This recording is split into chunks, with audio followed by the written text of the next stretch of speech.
Love this podcast? Support this show through the Acast supporter feature. It's up to you how much you give, and there's no regular commitment. Just hit the link in the show description to support now. This episode is brought to you by Progressive Insurance. Do you ever find yourself playing the budgeting game? Well, with the Name Your Price tool from Progressive, you can find options that fit your budget and potentially lower your bills. Try it at Progressive.com. Progressive Casualty Insurance Company and Affiliates. Price and coverage match limited by state law. Not available in all states.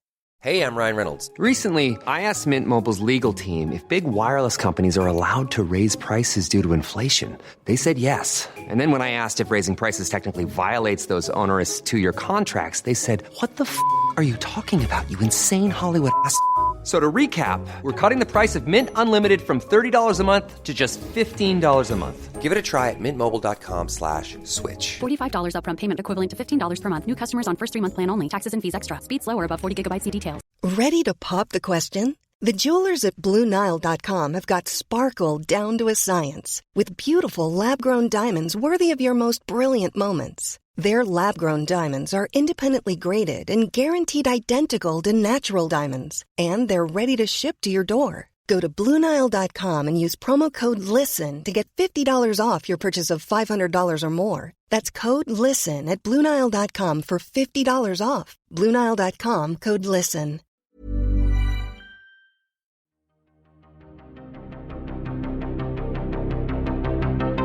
This is Writers on Film, the only podcast dedicated to books on cinema.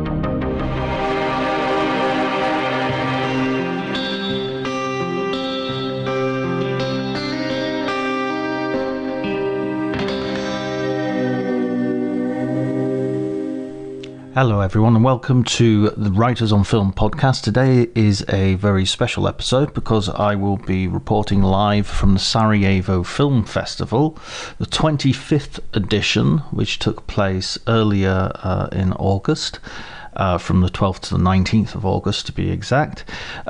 It's my first time in Sarajevo as a city and my first time at the festival as well, obviously. It's an exciting place. Obviously, it's got a lot of historical significance, and I was excited to go and find out and have a look at where the bridge where Franz Ferdinand was assassinated with his wife, has to be said, because she never gets mentioned, although she lost her life as well. Have a look at the places such as the tunnel under the airstrip where during the siege of Sarajevo people were smuggled in and out of the city, as well as supplies of food and water and lots of things which were desperately needed, medical supplies, etc. In some of those missions where material was being smuggled in and out, there were also films, because during the siege of Sarajevo, during the Balkan War, the war with Bosnia and Serbia, then the film festival actually began, had its roots, had its seeds, were planted during a time of strife, during a time in which 300 shells were being launched at the city every day. And this is what really makes up my conversations at the festival. This is why this is going to be a little bit different. It's not really talking about the films so much. It's not even talking about specific films. It's more about how you run a festival, how important culture is in a time of suffering and strife and political unrest, upheaval, and of course war. For this reason, I spoke instead of to fellow critics and writers. So, the Writers on Film format is being stretched to breaking point at this stage. But I think you'll agree it's a worthwhile conversation to have had. I first spoke to Jovan Marjanovic, who is the festival director, the new festival director. He's just stepping in to his role. He's been working for the festival for many years, but this is I think this is the first edition that he's actually a director of, but I might be mistaken about that, so don't quote me. certainly don't tell Jovan if I've got that wrong. So first of all, you'll hear me talking to him about the festival and about how also the festival is helping to reach out to Ukrainian filmmakers and festival organizers in their own period of strife and war. If any place can feel solidarity with Ukraine at the moment, I believe Sarajevo is probably that place. After I've spoken with him, I will also be speaking to Edin Forto, the Prime Minister of the canton of Sarajevo, and so that is a fascinating conversation. He has a unique position in that he was, during the war, a student and then a journalist. He worked for the radio, and he lived under the siege again as the film festival was just about starting, and so he has fascinating insight into that, and he's done a great deal as a politician to promote culture in the city. So that is also probably one of the most interesting conversations I've had in a film festival. So I really wanted to share this with you. If you enjoyed the episode, please remember to like and share as far as you can.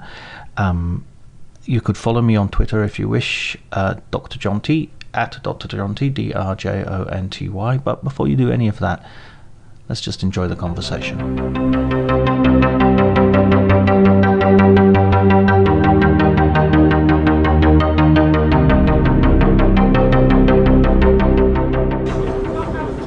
Okay, great. So, how's the festival going? Very so well. far? It's been seems like a vintage edition already. Right. Great guests, a lot of interest. It's probably the biggest Sarajevo Film Festival in terms of audience numbers. Right. So good films, obviously, and some good reviews so far for the premiere films. Overall, I think very good. Is it difficult as a balancing act to go for, you want to have your premieres, but you also want to have a mix, and you also want to have the public and the critics? Excuse me.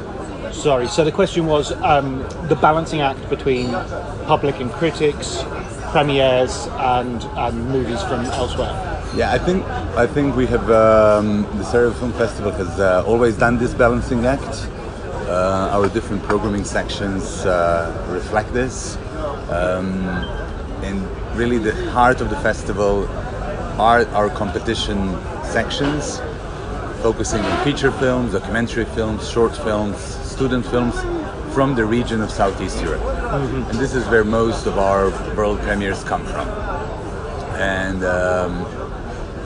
we have 51 films from this part of the world in these competitions, making Sarajevo Film Festival probably the biggest programming of films from this part of the world anywhere.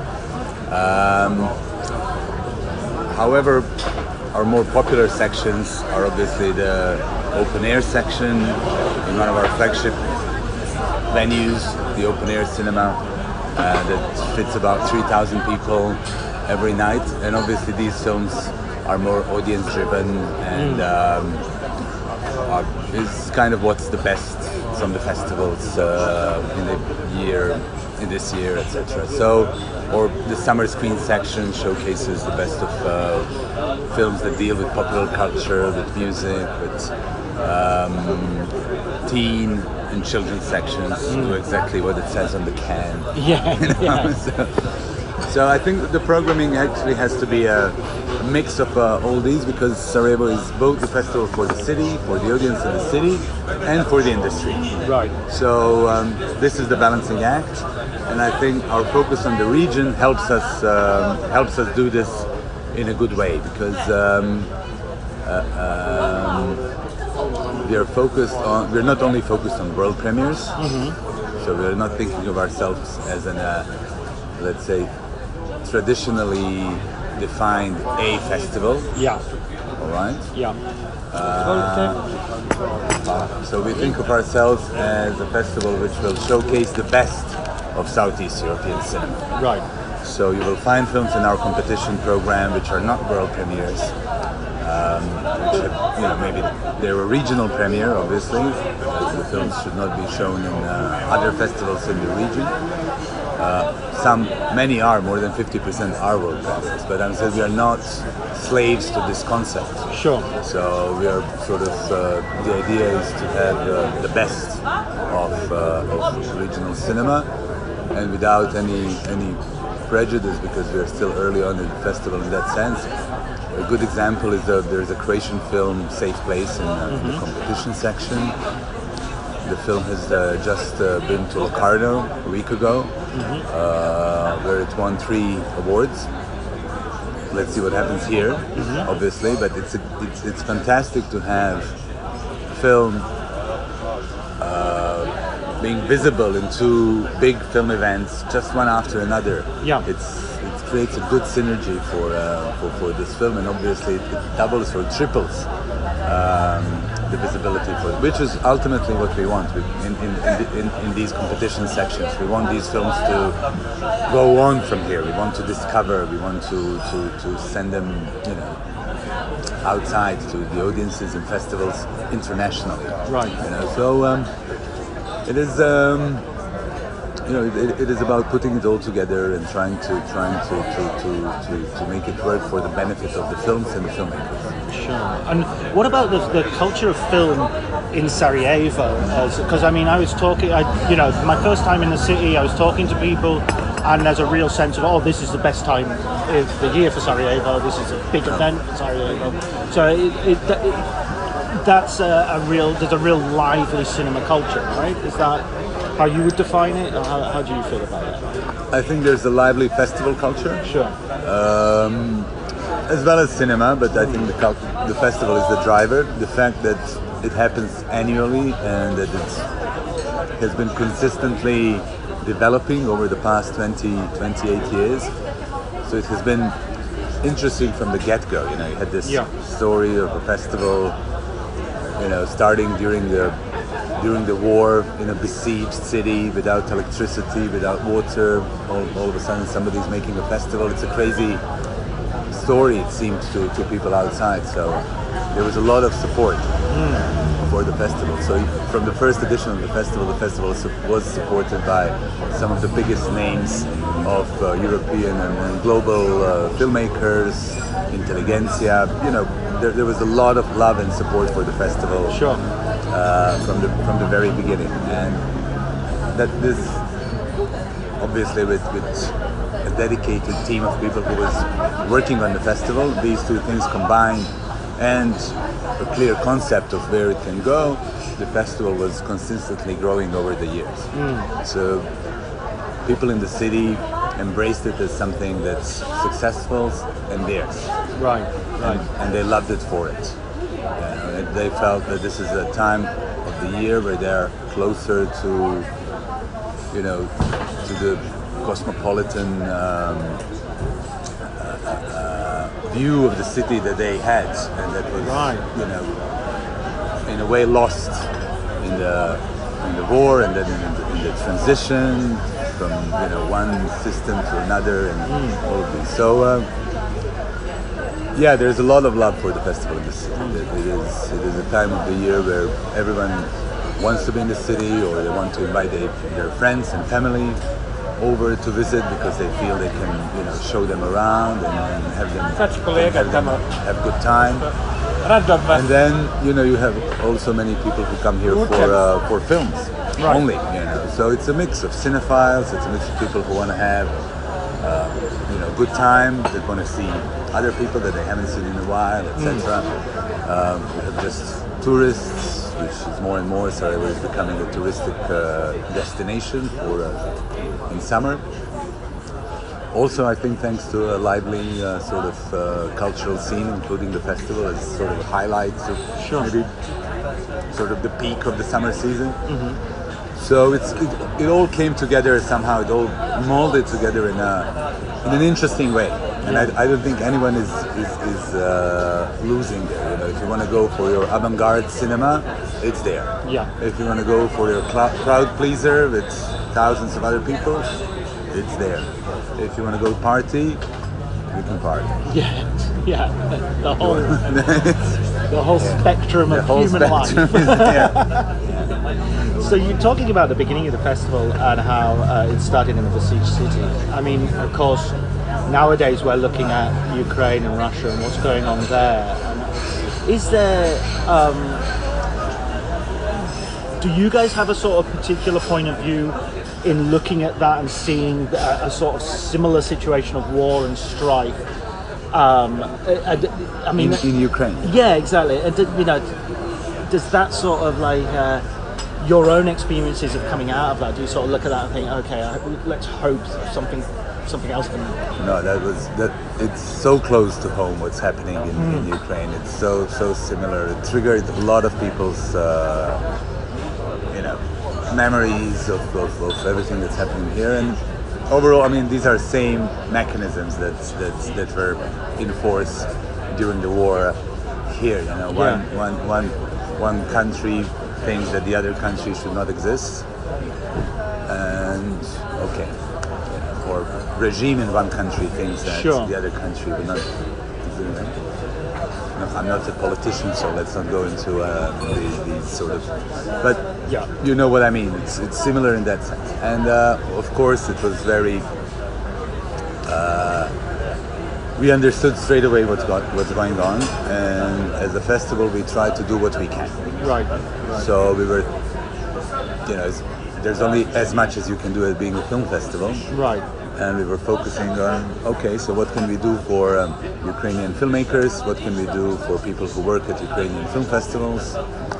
So we did a few very specific things that we thought could be helpful and that we would like that someone could have done for us back in the 90s. And one was, first of all, embrace Ukraine straight away as a cinema, as a country, into our focus, into our regional focus. Right. Because this means that everything that we do for the advancement of cinema in this part of the world now will include Ukraine. So the competition programs, the talents program, the Cinelink Industry Days programming, all of our regionally based selections will include Ukraine, not just for this year, from now on. Yeah. So making this a center also for their cinema. So it's another window to the rest of the world. And that's a very specific, concrete thing. You can now, as a Ukrainian filmmaker, count on, another call for projects, another possible funding opportunity, just more possibilities. Sure. And possibly something that's more tailor-made for them, right? So that's concrete and specific. And another thing is that we said, when you need to leave your country as a refugee, which we all know very sadly very well here, being able to do what you've been doing back home is probably the biggest help that you can get. Right. Because we've seen, people who are doctors of medicine, going to be cleaners in hospitals, right? It's a common story. When they go somewhere as refugees. So the idea was, so what are our colleagues in Ukrainian film festivals doing, and can they come and help us make the festival? So we created 2 job opportunities for them to come and work for a couple of months, 4 months, to be here in Sarajevo and work together with us. They're part of our team for this year. We opened up 2 residency programs for Ukrainian filmmakers with projects who also came to Sarajevo and spent some 3-4 months here working on their projects with consultants. One project is in development. It's a feature-length fiction film. The other one is a documentary in post-production. So it was about sitting here and editing, and so again, a very concrete thing. And we're doing a panel on filmmaking during the war, which is something that sadly we have a lot of experience with here. So it's very similar, and I hope that a bit of the understanding that we have can be helpful in these little things that mean a lot. So yeah. Okay, and finally, how do you envision like the future of the festival? You say it's been consistently growing over the 28 years it's existed. Do you sort of have ambitions of it going further and further and further, or is there a sort of point that you? I don't know this. You don't want to lose sight of some core identity. No, definitely the core identity has to be preserved.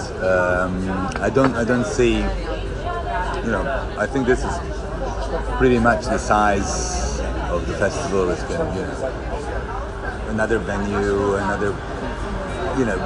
Things change all the time. So there will be things that we will, stop doing, and we'll be doing something else. We try to adapt to the needs of the industry and to the needs of the audience, and we also try to dictate or anticipate some trends. So these two forces, they kind of they affect each other, and this is what we do. We really research what are the needs of the industry through meticulous data collection, through talking to people, through being parts of the industry. Most of us are producers or directors who are running the festival. Right. So we kind of are inside, and but we also collect a lot of data and analyze it. So we like to say that we are data driven with a curatorial touch in that sense. So this tells you a lot about where the festival is, what's needed, what's not needed, and we change all the time. Right. So we're not stuck in terms of the formats. We're not stuck in this format saying, this is the only format that we can do. Yeah. Because otherwise we couldn't have survived the COVID years and doing these 2 editions where we quickly adapted and changed our ways completely. And both editions of the festival, 2020 and 2021, were successful editions in their own ways. They were different from what we have today because we didn't have the guests, people could not travel. 2020 we couldn't even have screenings because everything was locked. There was a lockdown. So, but then we moved online. But last year we, connected with the guests in a different way and organized things in a different way. But still, films were shown, meetings were held. Things happened that today are, turning into films or turning into, successful stories. Some didn't, but it's. I think this is the way forward. We have to adapt and anticipate. Adapt, anticipate, and then something like COVID comes along, and it's like, well, who anticipated that? Yes, no one anticipated.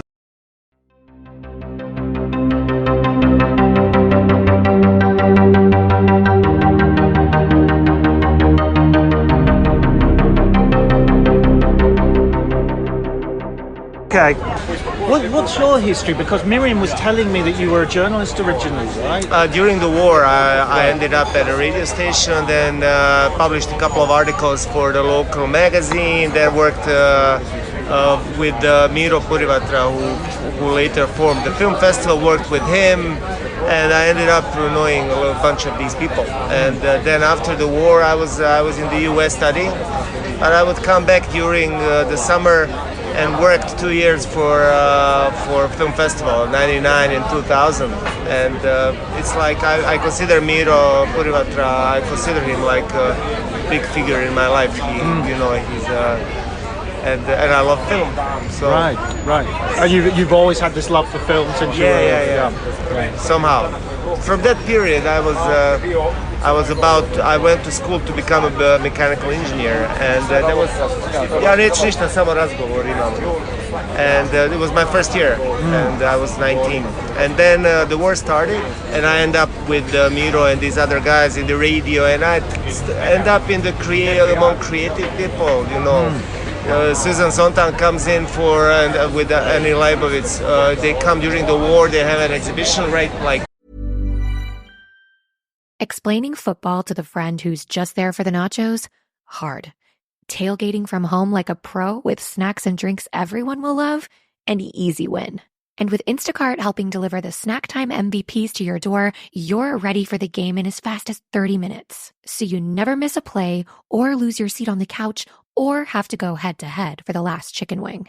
Shop Game Day Faves on Instacart and enjoy $0 delivery fees on your first 3 grocery orders. Offer valid for a limited time. Other fees and terms apply. This episode is brought to you by Progressive Insurance. You chose to hit play on this podcast today. Smart choice. Make another smart choice with Auto Quote Explorer to compare rates from multiple car insurance companies all at once. Try it at progressive.com. Progressive Casualty Insurance Company and Affiliates. Not available in all states or situations. Prices vary based on how you buy. Right here, Right. and then I end up interviewing her, and then I started, really digging into it. It's like I found another myself in another completely world, and it stuck with me. How was that? I mean, how did that feel? Like, bombs are falling, grenades are going off, and It was crazy. Yeah. I mean, the whole thing was crazy. People were in shock when bombs started falling. Then after a while, people start getting used to it. Then they get out of basements. I'm saying civilians, fighters were already there in the front lines. Right. But civilians, they come out and they look for life. They look to shop. They look to get something to survive, because this, it lasted 3.5 years. And I was here for the first 3 years. And then it was funny, and a lot has been said about this. This hunger for creativity and for culture boomed. You could see, every basement that could get any access to electricity, which was not easy. It would have a band. right. And then theater plays, movie theater that Miro started, Mr. Purvatra, and I was with him there. And then everything packed. People wanted to come and participate. And so when the first film festival happened in '93, this is not affiliated with this one. This one started in '95, but this was like a war film festival organized by MES. MES, the theater festival. Right, It's right, yes. it's an institution that has decades and decades of history. It's one of the best theater play festival in the region. But during the war, they said, why don't we make a movie festival? And then at one of the venues, now it's a supermarket or something, it used to be a movie theater. It's on an intersection, like this one. Right. And imagine people here trying to get into the movies, and here there's an anti-aircraft from the hill hitting the intersection, and nobody wants to move. They want to go in and see Kishlovsky's Blue, that's in French, without subtitles. Wow. And people just wanted to come in. It was really, really amazing. And I actually reported from this festival. Took statements from people, from local filmmakers and things. We had a little show on the radio about the festival. But everything was crazy. Someone dies, you move on. Things happen. You go to. It's completely insane. And how are you getting films to show in the festival? Usually the international community, UN. Right. Some people had access to travel, not many.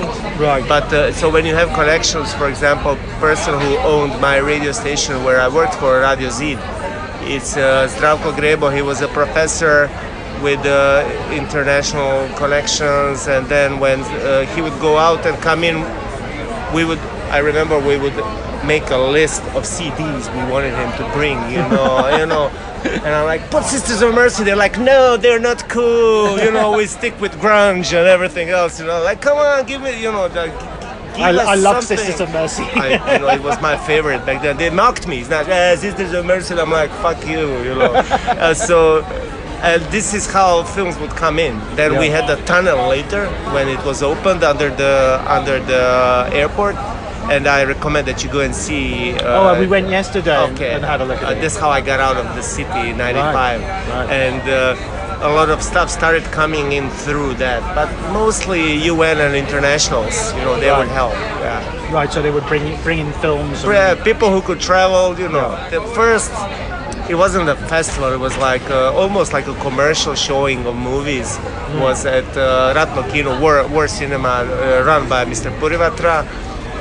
It was VHS, someone brings VHS, and then we see, it was, I don't know, some blockbusters like Indecent Proposal. I remember creating an ad for the film or radio jingle ad, to come and see, and we were making ads like everything's normal. Come to the movies, see the movie, it's like, it was crazy. So like no reference to the war or anything? It's like come and see the movie. Yeah. And Ratno Kino Obala, it's like War Cinema Obala. And then I remember that was then Face Off. John Woo. Another Woo movie. Broken Arrow? With Broken Arrow with Jean-Claude. And then,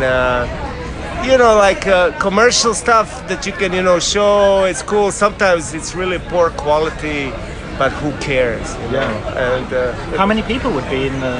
Well, this theater would bring in about 150 people. It was a small. It was actually a scene for the Academy of Acting, where they would have their own, stage for classes. Right. And they turned it into, the small projector. There were concerts there sometimes, exhibits. But at one point, the main purpose was, the movie theater. Wow, that's amazing. And so nowadays, having the festival, and again, we've got war on the edges of Europe, in terms of Ukraine. How's that feel for you guys? Because that must be kind of quite triggering to see those images again on the news. Well, like everything with the war, first days are the hardest. When bombing and when the aggression started in Ukraine, when the Russians went in with tanks and started bombing civilian buildings, and we saw this on television, I felt a massive PTSD triggered. Right, here. Yeah. People I know, people in my government, you see that they're really disturbed. Yeah. They go out of character, a person who, likes to make everything light and likes to tell a joke, they suddenly start saying, we need to get ready, people were crying. I went out of one meeting, it was related to Ukraine. I went to my office and, on my own, I started crying uncontrollably. And I noticed everyone who's been through the war. When the Ukraine aggression started, it was really massive reaction and fear and just emotions. And but today it's already a little different, Right. Like it used to be when we were at the center of this attention. In the beginning, you have the attention. Later, you have to create attention. It's hard. It's harder and harder to tell people, "Hey, we're still dying over here." So we try to make as many connections as possible. I know that the film festival has incorporated Ukrainian professionals and filmmakers, and they added films from Ukraine as if they were our region, which is Southeast Europe, which they're not. But it's a symbolic way of supporting them. No, I mean that's amazing. That can also provide sort of an inspiration for the Ukrainians. In this period, and there is that contradiction between you want to show life is there's you can get some sort of normality. Life goes on, but at the same time, this is not normal. We're not, we don't want you to forget that this is actually a war. It's culture, at least during the war in Sarajevo, it was really I recognized it later when I got smarter. I was very young there. Was like a basic human need, and this is the extreme situation where you can actually see it. Right. It was a basic human need. People who would be in combat, they come back home for they want that. They want culture. They want something to hold on to. It becomes way of struggle, of resistance. And I think I'm sure that. In Ukraine right now, this is what's happening, especially in the hardest hit regions and cities. Absolutely. Let's hope something let's hope it doesn't last too long and something good can come of it. Let's hope so. Yeah. And looking at the festival now, you've been instrumental in sort of helping grow the festival and also making Sarajevo into a sort of kind of a cultural centre. Do you want to just tell me a little bit about your actions and activity in terms Okay, well, management of the festival is really smart. It's not an accident that the film festival is so successful for so long. Right. And it keeps growing and it keeps surprising us in good ways. And even during the pandemics, they pulled it off. Yeah.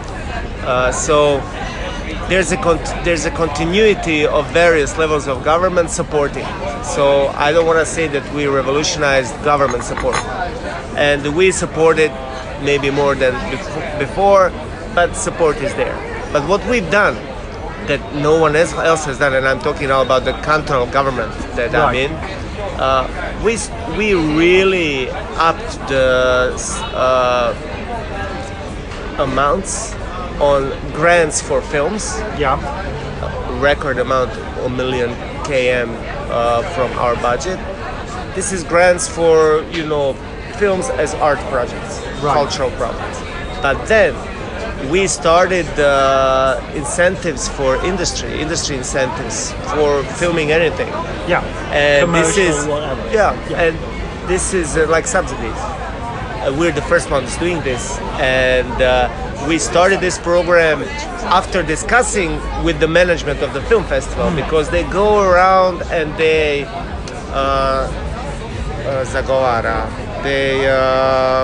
campaign for film industry. Right. And they talk to the telecom, they talk to other levels of government, and they talk to us and they said, let's have these incentives for the industry. Let's do it. And we did it, and we're the only ones doing it. And last year we had one movie that we supported production. It's called The Lyricum, and it's premiering tonight at Cineplex. And we will have a press conference about it. We provided 300,000 km through incentive. I don't know if the film is good or not. We helped the jobs that created the film. And this year we're going with 2 million km, and this is a big amount. And this is exactly what we promised to the film festival that we would start as a government, so that the whole sector starts, pushing up with the domestic product.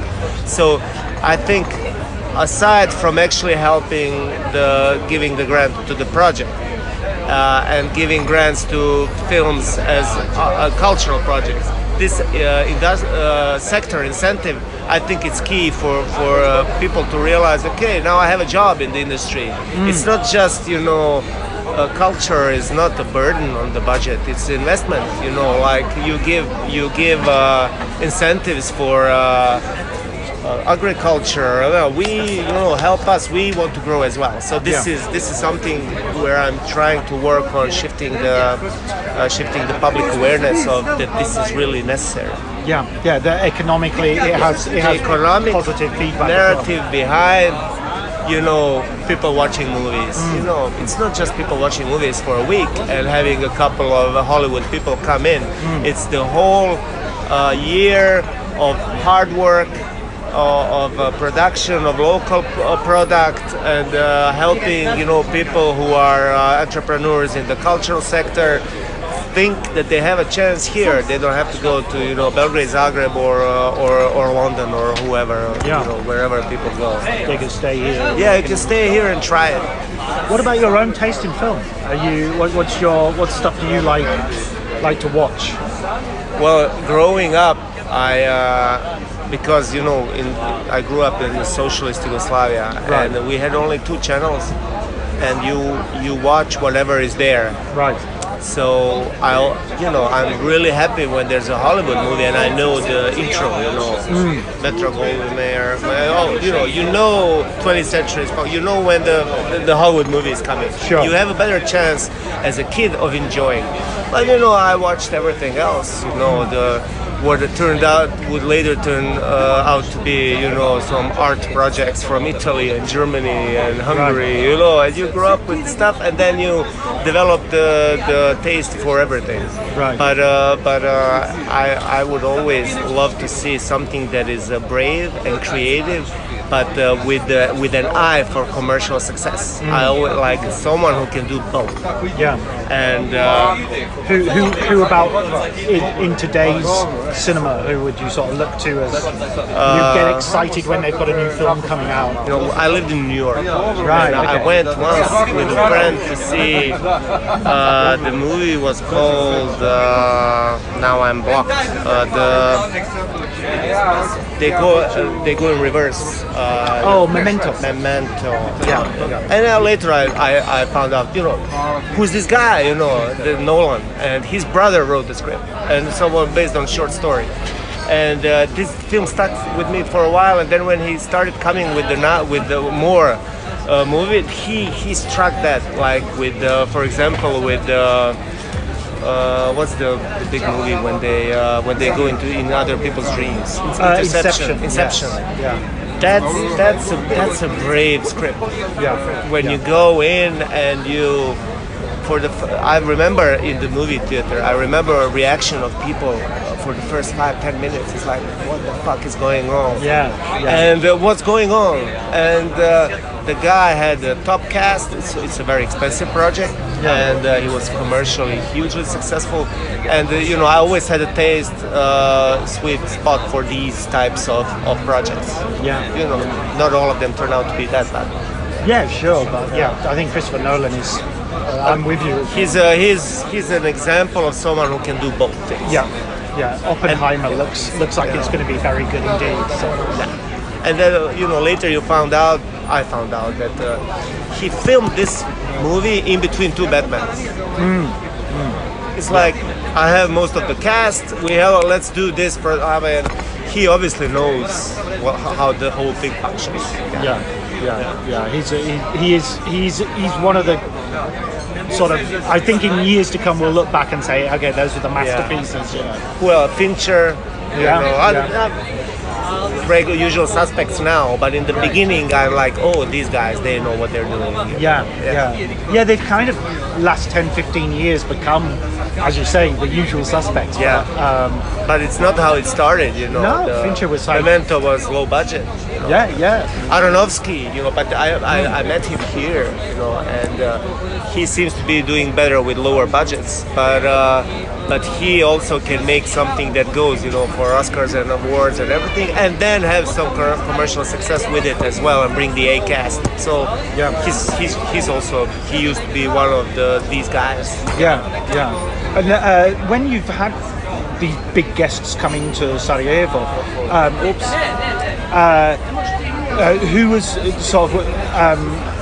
It's a difficult question, I guess, but who have you been sort of most thrilled to meet? When I worked here in '99, I because I studied advertising, right, in the US, and because I knew Miro and everyone, I'm like, okay, let me help you about you're creating ads for festivals, sure, and I helped them there. But while I was in the war room with everyone else, and everyone is going nuts about too many things happening during the festival. Yeah. And I'm a person who is really not easy to I'm always calm in stressful situations. Right. And then Miro's wife, who's also in the management, she says, you need to come back next year and work with some of the people who we can't please, who are always upset. People who are there was one guy who was one of the selectors of the festival, and they're like, you need to work with him because everyone says he's crazy, he's too demanding. I've become best friends with this guy. He's like, he just wants things to be good, and he doesn't want, So when I came back for the festival, and some of his guests were, Daniel Defoe, there was Steve Buscemi. This is all in 1 year. Mike Lee. Darren Aronofsky, everyone was here at the same time. But the most sincere conversation I had was with Mike Lee. Right. He was really just a super nice guy who wanted to know about society. Right. He wanted to go through the bubble of film festival when everything is perfect, and wanted to know how things are when there's no festival.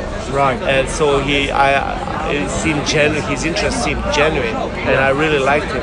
But generation-wise, I think, and like the style, and the Darren was really, he was really good. Right? Yeah. He's like, let's go party, and something like that. Brilliant. And what about the future of the festival then? It's grown consistently. It's changed consistently. Is there something that you're not doing at the moment that you'd like to do in the future? Well, this year is a key year because there's a transition in management. Right. We have the new director, even though Jovan basically grew up with the festival. Sure. And it's not such a shock. But we need Miro to stick a while in as much as possible in consulting roles, so things doesn't start going south. Right. What they have been doing best is keeping it for the citizens. So the red carpet, people go through the red carpet and go see a movie. Yeah. We need to keep it for the citizens. The people need to be accessible during the festival. This is very important. It has to be, we need to keep check on the glamour and the security. Yeah. One thing, I think they've been doing this successfully, and I want them to continue. But Cinelink and the co-production scene is all the money needs to go there, because nothing is better than when let's say when the Romanian guy comes here as a young author to develop a project, and he spends good time here meeting people, and then 4 years later he wins Cannes. And he comes back with the movie, and he's like, "Oh, I've been here," And we've had this with the award-winning authors from Romania, from Turkey, from the region, who said, "Oh, I started in Sarajevo," and this dimension of the festival is not so public, right? But it's key, and they have to keep pushing that part, and I think the state needs to also take notice. And we need to, push the money into successful projects, because they always bring back. Yeah. Brilliant. Okay, that's wonderful. Thank you so much for talking to me. Really good to meet you. Thank you so much.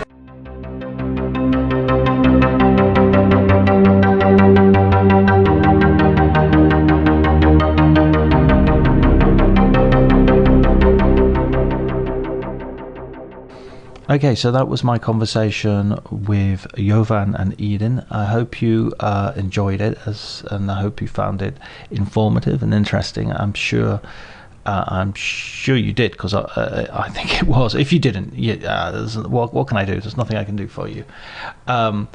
Next week I will be at the Venice Film Festival, so I'm not entirely sure if I'll have an episode lined up before then. If I don't, there'll probably be a gap.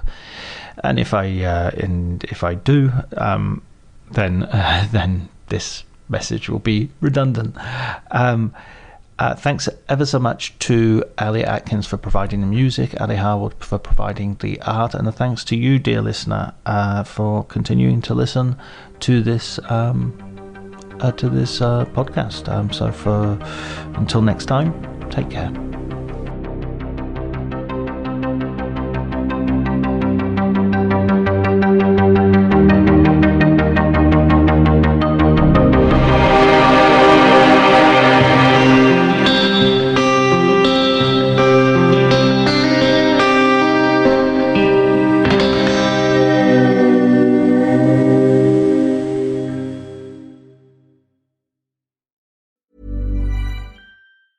Shorter days and chillier nights can make it tough to keep up your fall workout routine. Thankfully, there's Alo Moves, the app that brings health and wellness to the comfort of your home. Alo Moves offers yoga, Pilates, strength workouts, and other fitness classes, plus wellness offerings like meditations, sound baths, and more. Whether you have 5 minutes or an hour, Alo Moves has a class or flow that saves you from a frigid trip to the gym. Get a 30-day free trial and 20% off an annual membership with code ACAST at alomoves.com. If there's one thing that my family and friends know me for, it's being an amazing gift giver. I owe it all to Celebrations Passport from 1-800-Flowers.com, my one-stop shopping site that has amazing gifts for every occasion. With Celebrations Passport, I get free shipping on thousands of amazing gifts. And the more gifts I give, the more perks and rewards I earn. To learn more and take your gift giving to the next level, visit 1-800-Flowers.com/ACAST. That's 1-800-Flowers.com/ACAST. This episode is brought to you by Progressive Insurance. Fiscally responsible, financial geniuses, monetary magicians. These are things people say about drivers who switch their car insurance to Progressive and save hundreds. Visit Progressive.com to see if you could save. Progressive Casualty Insurance Company and Affiliates. Potential savings will vary, not available in all states or situations.